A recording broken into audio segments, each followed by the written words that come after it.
Па веројатно сте разговарале со член на комисија кој што бил воздржан или кој што гласал Некој што против. гласаше против.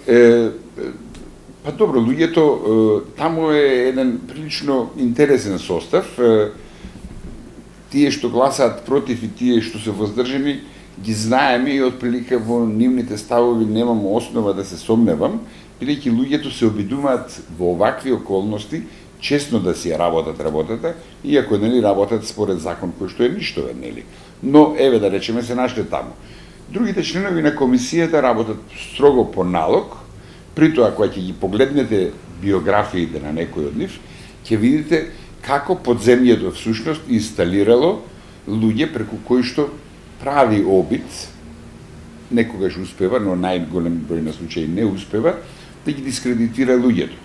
Знаете, овој режим функционира со една многу проста логика.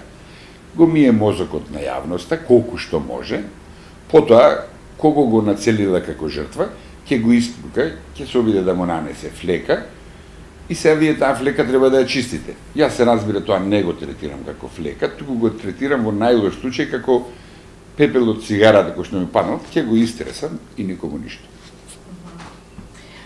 Дали ќе обжалите одлуката на управен суд? Не, сигурно не. Јас гласно кажав и сега пак кажувам, еве ја користам приликата, нема да градам никаков однос кон одлуките на комисијата од неколку причини. Прво, од причина што нели комисијата работи според закон кој што го сметам за ништовен, според закон заради чие што донесување сум потпишал кривична пријава против председател на собрание и подносителите на проектот на законот.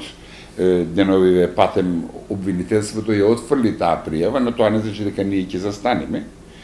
И на крајот на кришата јас негувам надежи, цврсто стојам на становиште, работам на тоа, овој режим да падне и на негово место да дојде власт која што меѓу другото многу работи ќе ги изложи на ревизија.